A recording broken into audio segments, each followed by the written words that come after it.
Nous sommes à Massy, dans le département de Seine-et-Marne. Ce modeste village de 1700 habitants a acquis une grande notoriété grâce à son château de Vaux-le-Vicomte. Ce chef-d'œuvre du XVIIe siècle est le plus grand monument privé de France. Massy est un petit village type traditionnel, sans grands ensembles, enfin, un habitat rural comme on en trouve encore en Seine-et-Marne, dans des endroits un peu préservés. C'est un village qui est resté relativement à l'écart de l'urbanisation. Mais le 17 février 2014, la commune va connaître un drame sans précédent. Ce jour-là, Anita, une femme de 50 ans, est chez sa mère adoptive, que nous appellerons Danielle, pour étendre le linge. Et elle reçoit l'appel de quelqu'un qui déclare « On a tué ta fille ». Réponse « Mais ça va pas dire ça ». Elle se tourne vers sa mère et elle lui dit « On a tué ma fille ». Et aussitôt, elle décide de se rendre à l'appartement de sa fille et elle emmène sa mère avec elle. Les deux femmes entrent dans le domicile de Marie et font face à une scène terrible. Elle découvre le corps de sa fille étendu en travers du lit avec une taie d'oreiller sur le visage. Et la mère d'Anita, Danielle, qui décide d'aller au bistrot du coin pour appeler la police. Alors qui est Marie, cette jeune fille de 17 ans? Dans quelles circonstances a-t-elle perdu la vie? Et qui est le mystérieux auteur de l'appel téléphonique?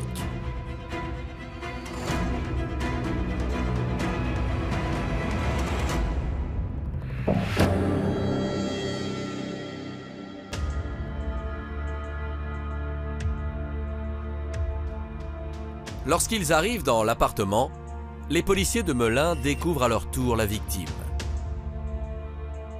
Allongée sur son lit, Marie est simplement vêtue de sous-vêtements. Sur la scène, ils vont constater des marques de strangulation au niveau du cou qui peuvent laisser penser donc, que Marie a été étranglée en fait. En observant les lieux, un autre élément attire l'attention des enquêteurs. L'appartement est en désordre, notamment avec des feuilles de papier répandues au sol, mais une policière remarque que c'est un désordre organisé. Ça lui évoque ses exercices à l'école de police où on devait justement déterminer s'il y avait réellement eu un cambriolage ou si c'était simulé. La scène de crime est immédiatement protégée et la police scientifique procède à divers prélèvements ADN sur le corps de Marie ainsi que dans l'appartement. Tenue à l'écart, la mère de la victime est interrogée. Anita raconte aux enquêteurs ce pourquoi elle a fait irruption dans l'appartement, à savoir qu'elle a reçu un coup de téléphone d'une voix mystérieuse dont elle ne sait pas dire si c'est une voix d'homme ou si c'est une voix de femme, mais en tout cas la voix d'un prétendu assassin qui lui aurait dit « On vient de tuer ta fille ». Les enquêteurs vont lui demander est-ce qu'on pourrait voir ce dernier appel, puisque finalement ça pourrait être très simple de trouver l'assassin de Marie. Et en fait, dans un premier temps, Anita refuse de donner le téléphone portable. Et ce n'est que, encore quelques instants plus tard, sur l'insistance des enquêteurs, qu'elle va accepter de leur remettre son téléphone portable. Mais le problème, c'est qu'à ce moment-là, toute trace de cet appel reçu sur son portable a disparu. Anita assure qu'elle a l'habitude d'effacer ses appels et que dans le stress, elle a certainement dû faire une mauvaise manipulation. Face à la difficulté du dossier, la police judiciaire de Versailles reprend l'enquête et décide d'interroger le voisinage. Il ressort que Marie, la victime, était une fille tranquille, que Anita, sa mère, lui rendait visite tous les jours et très souvent le matin. Et en tout cas, les voisins n'ont pas entendu de cris, n'ont pas remarqué la présence d'un individu dangereux.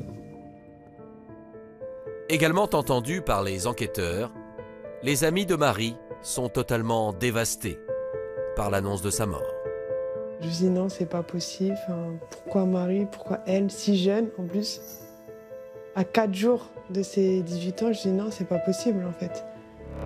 Pour ma part, je n'ai pas du tout réalisé. C'est-à-dire que j'étais presque dans le déni. Et j'étais bouche bée, j'avais les yeux gros comme une maison. Et je me demandais, mais qu'est-ce qui se passe? C'est n'importe quoi en fait, on nous fait un canular. Marie est née le 21 février 1996 à Melun. Son père, que nous appellerons Philippe, ne la reconnaît pas à sa naissance. Elle est élevée par sa mère et sa grand-mère à Massy. Face aux enquêteurs, les amis de la jeune femme gardent l'image de quelqu'un de jovial et toujours à l'écoute des autres. C'était une fille qui aimait beaucoup rire, elle riait constamment. C'était vraiment une fille formidable avec un entrain qui me redonnait beaucoup de positivité et de confiance en moi. C'est une personne qui prend soin d'elle, enfin qui prenait soin d'elle. Elle aimait bien se maquiller, se coiffer, elle se lissait souvent les cheveux. On faisait beaucoup de selfies. Mais derrière son sourire et sa bonne humeur, l'adolescente dissimule un parcours chaotique. Marie, elle cesse d'être scolarisée en 3e et commence à suivre des cours par correspondance. Et surtout, elle va commencer à vivre seule dans l'appartement de sa mère à partir de l'âge de 14-15 ans.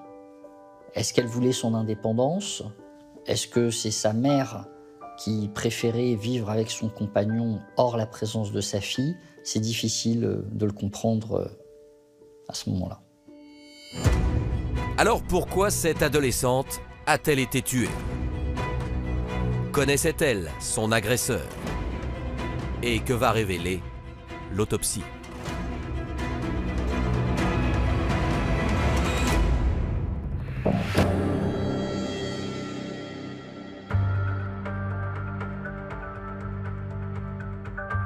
Le 18 février 2014, dès le lendemain de la découverte du corps, les résultats de l'autopsie parviennent entre les mains des enquêteurs versaillais. Selon les experts légistes, le décès de la jeune femme est survenu entre 10h15 et 12h50. Il va y avoir des lésions qui vont être constatées au niveau des poumons, au niveau du cou et des marques au visage qui démontrent un mécanisme asphyxique. Si les policiers se doutaient déjà de la cause du décès, un élément dans le rapport d'expertise va les intriguer au plus haut point. L'autopsie va surtout révéler la présence dans les intestins de Marie, dans ce qu'on appelle son bol alimentaire, une très forte dose d'une molécule qui s'appelle le zolpidem, qui est un puissant somnifère. Il constate que la dose de somnifère qui a été prise ou administrée par Marie, elle est 10 fois supérieure à la dose thérapeutique. On est sur une dose qui est possiblement létale. L'expert y conclut qu'elle entraîne le sommeil profond en une quinzaine de minutes et par la suite peut entraîner un coma, voire le décès de la personne. Peu à peu, le voile se lève sur les circonstances de la mort de Marie. Pour les enquêteurs versaillais, l'adolescente a vraisemblablement été droguée avant d'être étranglée. La perquisition de son appartement va également apporter de précieuses informations. Et ils vont notamment retrouver des traces de zolpidem dans l'évier, dans la cuve de l'évier et sur les couverts autour de l'évier. ce qui laisse penser qu'une personne a pris des comprimés de zolpidem, les a écrasés avec les couverts pour les réduire en poudre et pouvoir les mélanger à un liquide afin de les faire absorber par la victime. Et puis, on trouve aussi une forte présence de zolpidem dans le siphon de l'évier, comme si le trop-plein d'un verre chargé de cette molécule avait pu être versé pour s'en débarrasser. Dans les locaux de l'hôtel de police de Melun, la mère de Marie est auditionnée. Face aux enquêteurs, Anita avance une piste. Elle raconte que sa fille est victime d'un chantage au sujet de photos compromettantes. Et elle explique qu'elle donnait depuis plusieurs mois à sa fille une certaine somme d'argent pour satisfaire son maître chanteur. Les investigations et notamment les auditions des amis de Marie ne vont pas du tout confirmer cette thèse. Anita donne alors une seconde hypothèse. Sa fille aurait très bien pu avoir un différend avec son dernier petit ami. Interrogé à son tour, le jeune homme se confie sur sa relation avec la victime. Il leur raconte notamment que Marie a prétendu qu'elle était enceinte, ce que lui réfute complètement, parce qu'en fait, il leur raconte un peu leur intimité, à savoir qu'il n'y a pas eu de rapport sexuel entre eux, en tout cas pas jusqu'à pouvoir être enceinte, et que bon, dans ce contexte un peu trouble, de toute façon, ils ont rompu, et ils avaient rompu 5 jours avant le décès de la jeune fille. Le bornage de son téléphone va finir par disculper le jeune homme. Le jour du crime, il était dans les Yvelines, à plus de 100 km du domicile de Marie. Parallèlement, les enquêteurs versaillais tentent de retracer l'appel reçu par Anita le jour des faits. La police va se rendre compte que cet appel a été passé à partir d'une cabine téléphonique à Melun. La police va ensuite déterminer que c'est une carte téléphonique d'une certaine marque qui a passé cet appel téléphonique. La police va ensuite remonter jusqu'au lieu, au bar tabac, où cette carte téléphonique a été achetée. Ils vont aller voir le gérant du bureau tabac, qui va leur dire « Cette carte, elle a été vendue tel jour à telle heure, voici le ticket de caisse ». Les enquêteurs vont demander à visionner la vidéosurveillance du jour des faits et ils vont constater qu'à 12h50, Anita se présente et achète des cigarettes et une carte téléphonique.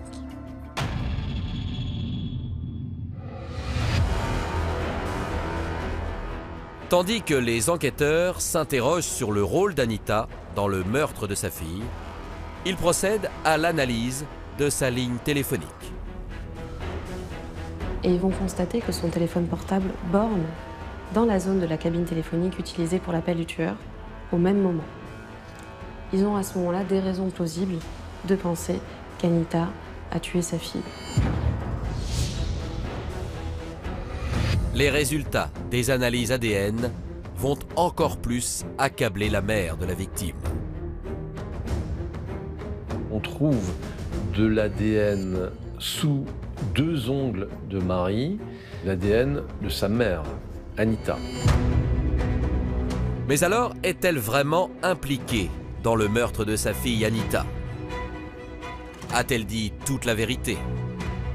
Et que vont découvrir les policiers dans le passé de cette femme?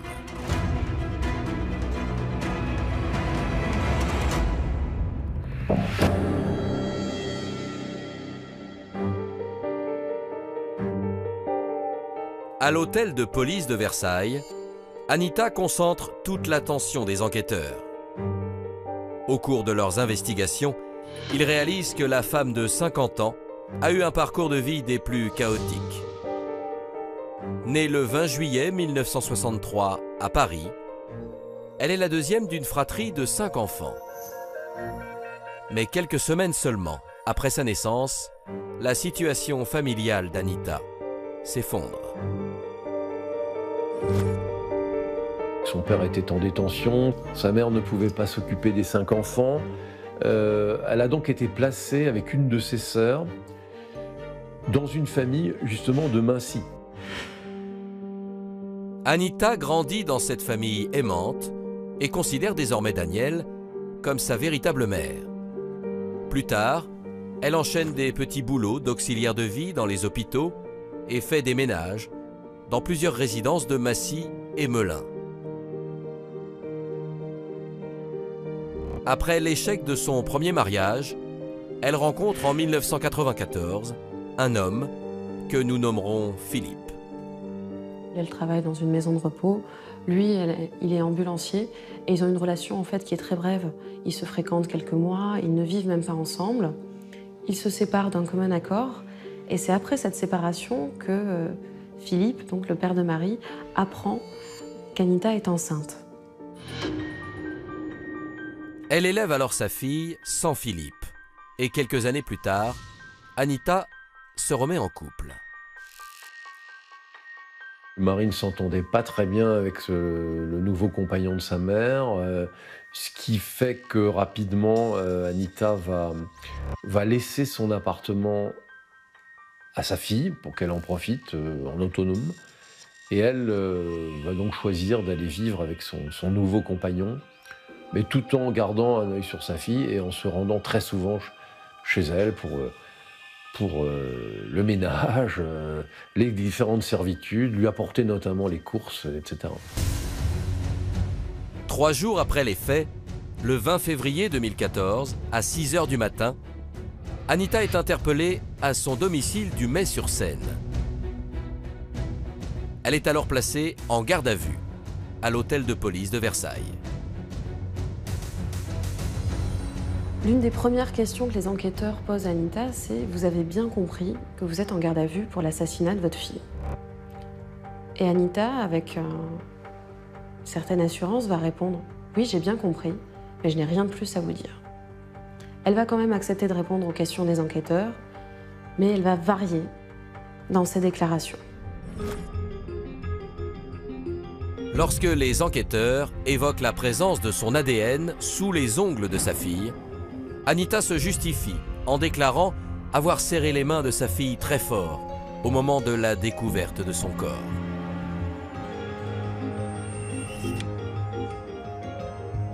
Interrogée au sujet de l'achat de la carte téléphonique, la quinquagénaire ne se démonte pas. Les explications d'Anita au début sont c'est pour appeler des voyantes discrètement à partir de cabines téléphoniques. J'ai l'habitude d'acheter des cartes de téléphone. Le problème, c'est que lorsque la police interroge la vendeuse du bar tabac, celle-ci dit « mais je connais très bien cette cliente, je la sers régulièrement et depuis longtemps, mais je ne me souviens pas lui avoir vendu auparavant des cartes téléphoniques et surtout, le jour où elle me les a achetées, elle m'a demandé le mode d'emploi. » Face au témoignage de la vendeuse, Anita assure ne plus s'en souvenir et prétend avoir sûrement perdu la carte téléphonique dans la rue. Mais pour les enquêteurs, il est évident que la mère de Marie ne leur dit pas toute la vérité.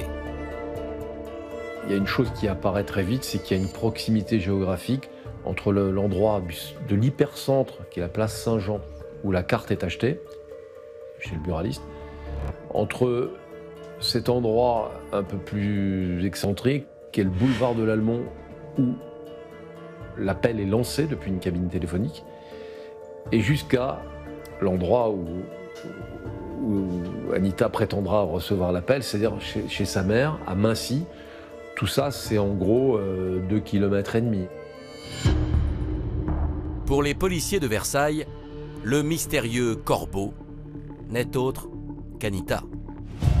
il a été établi qu'elle aurait passé un appel sur son propre téléphone portable. Donc ça devait être l'appel qu'elle a reçu chez la mère. Et donc chez la mère, elle aurait reçu en fait une notification de sa messagerie pour la prévenir qu'elle avait un message. Alors Anita continuera-t-elle à nier les faits? Pour quelle raison aurait-elle tué sa fille Marie? Et les proches de la jeune femme connaîtront-ils enfin la vérité?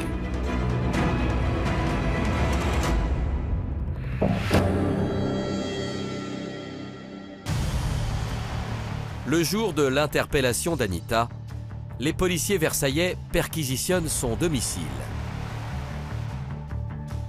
Sur place, ils mettent la main sur une boîte de somnifères vide qui contient curieusement du zolpidem, la molécule retrouvée abondamment dans l'organisme de Marie.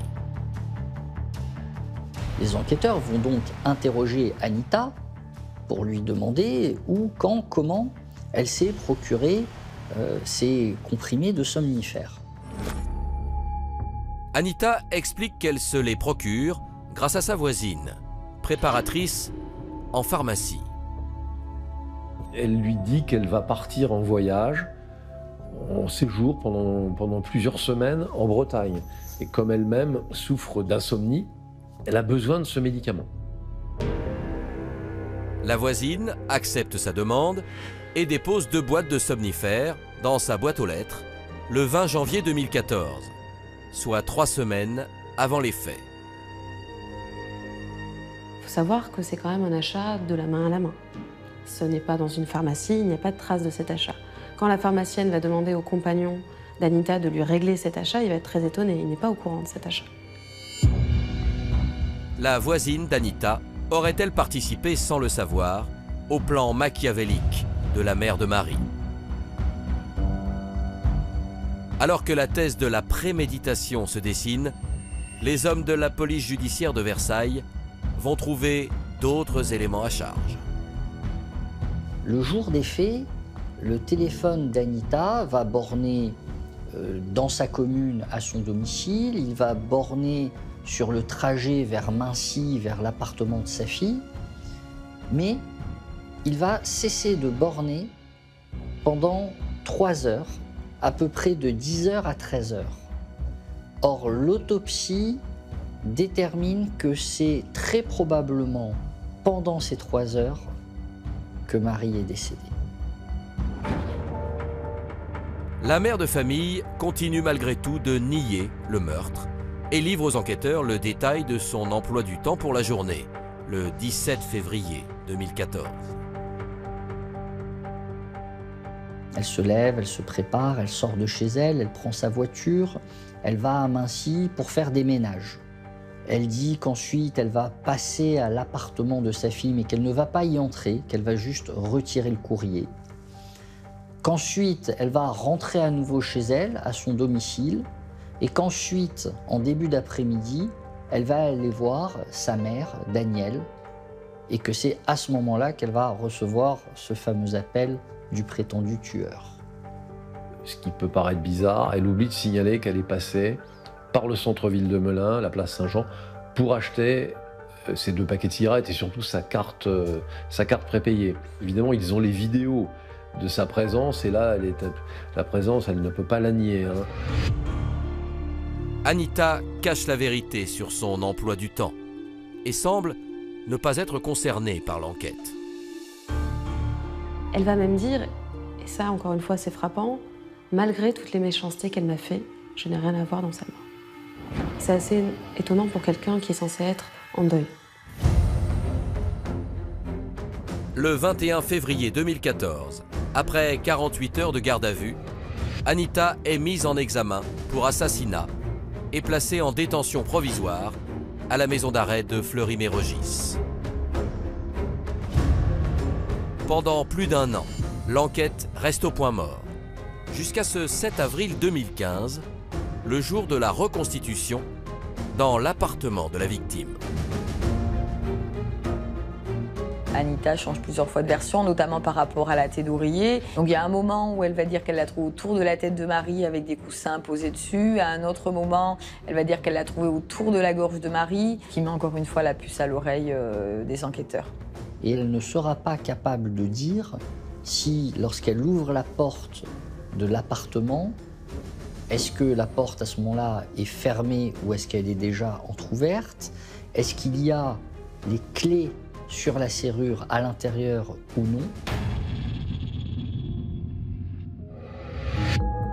Également présente lors de la reconstitution, Danielle, la mère d'Anita, va quant à elle déclarer qu'un trousseau de clés était accroché dans l'entrée lorsqu'elles sont arrivées. Ce trousseau ne sera jamais retrouvé par les enquêteurs. Il y a aussi ce grand mystère autour du téléphone de Marie que personne n'est capable de retrouver. Autant de choses, si vous voulez, qui font penser qu'en fait, Anita ait envoyé sa mère au bistrot du coin pour passer le coup de fil, alors qu'on peut supposer que ce coup de fil d'alerte à la police, elle aurait pu le passer avec son propre téléphone mobile. Donc c'est comme si elle avait un peu voulu éloigner sa mère pour procéder à un dernier maquillage. Mais alors, Anita a-t-elle réellement tout manigancé? Pourquoi aurait-elle assassiné sa fille? Et les enquêteurs lui trouveront-ils un mobile?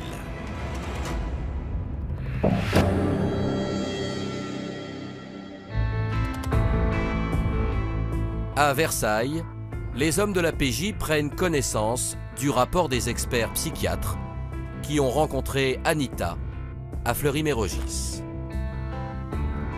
Il n'y a ni d'abolition ni d'altération du discernement de l'accusé dans son comportement global. Il n'y a aucune trace de maladie mentale, donc elle est exempte de toute irresponsabilité pénale. Elle est donc pénalement responsable. Face au psychiatre, Anita est restée sur sa position. Elle n'a pas tué Marie.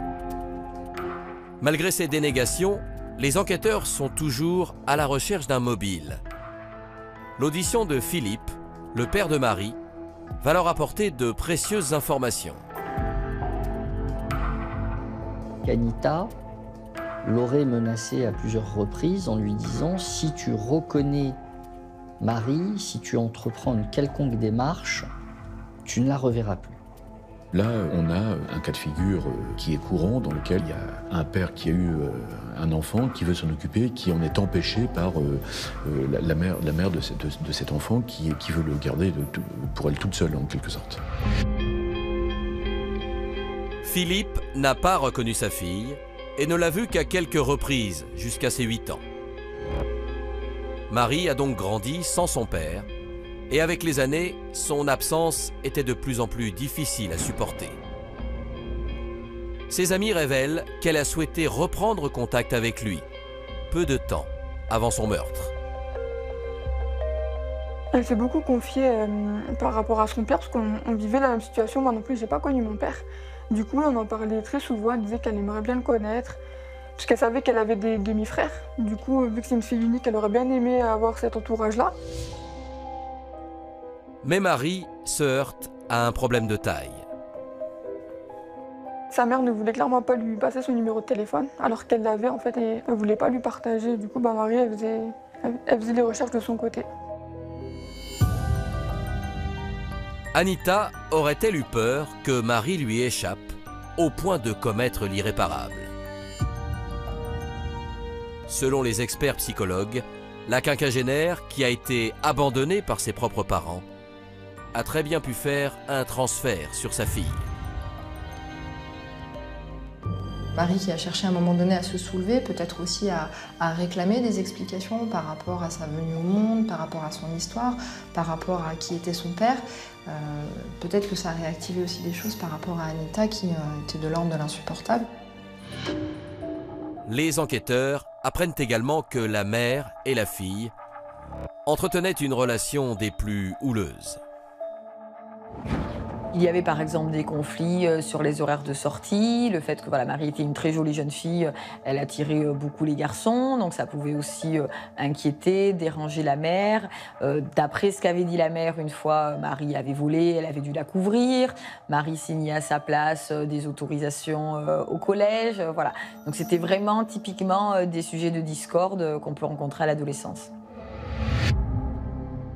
Mais pour la psychologue, les rapports entre mère et fille étaient certainement bien plus complexes que cela. Elle reproche aussi à sa fille finalement d'avoir une attitude voilà, un petit peu insolente, désinvolte à son égard. Et madame effectivement peine à mettre en œuvre effectivement sa maternité puisqu'elle n'arrive pas à poser de limites et elle se sent effectivement dépassée dans son positionnement maternel vis-à-vis de sa fille. Un autre mobile est avancé par les enquêteurs quelques mois seulement après les faits. Marie avait découvert, presque par hasard, que sa mère était porteuse du virus du sida. Elle avait caché sa séropositivité à tout son entourage, sauf sa sœur, et sa fille venait de l'apprendre récemment. Alors est-ce que Marie la faisait chanter en disant « Je vais dire à ton compagnon que tu es séropositive si tu ne me donnes pas l'appartement ou, je ne sais pas, 300 € par mois ». Est-ce qu'il n'était pas là, finalement, le chantage de sa fille?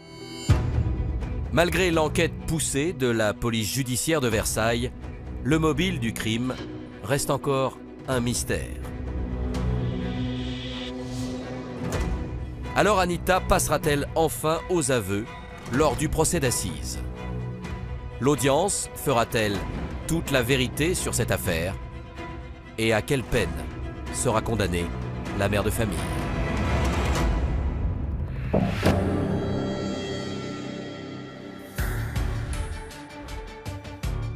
Le mercredi 4 janvier 2017, 3 ans après le meurtre de Marie, le procès de sa mère Anita s'ouvre à Melun, devant la cour d'assises de Seine-et-Marne.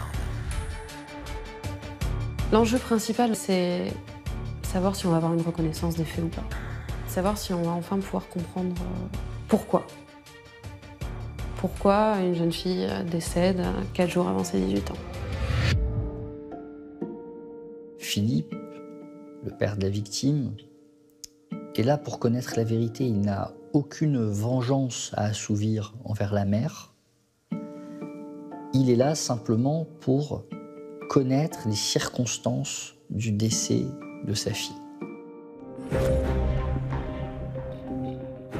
Mais dans le box des accusés, Anita continue de clamer son innocence.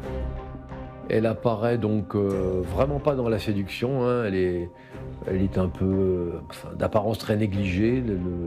Elle s'est fait tondre les cheveux. Et il y a des plaques de calvitie qui apparaissent sur son crâne. Est-ce la maladie? C'est possible, je ne sais pas. Elle n'est pas dans l'émotion, toujours pas dans l'émotion. Elle est une sorte de rigidité. Mais dès le premier jour d'audience, coup de théâtre.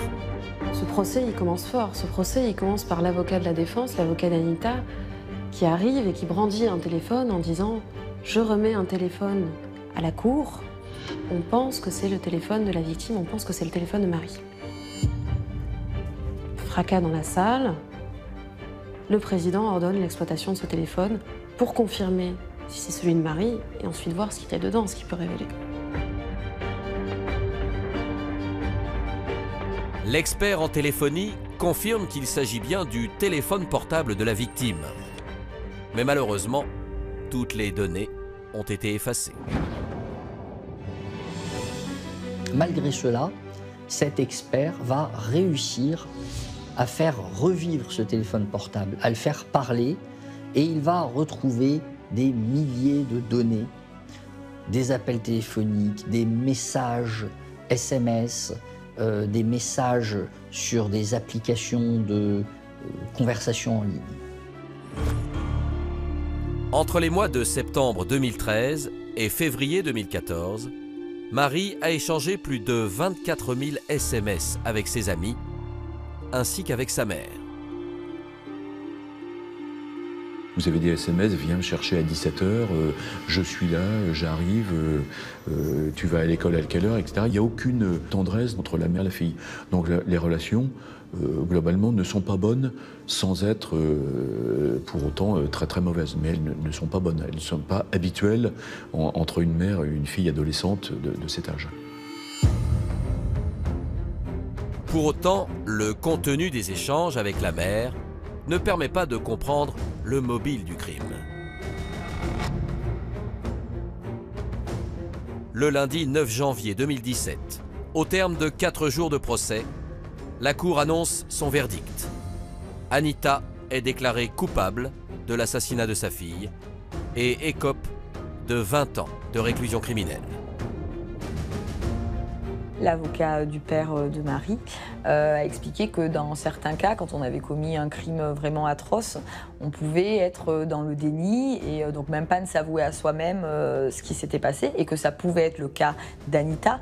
Lui supposait qu'une fois que le verdict serait tombé, ce serait le temps ensuite de la reconstruction psychologique pour la mère, pour Anita.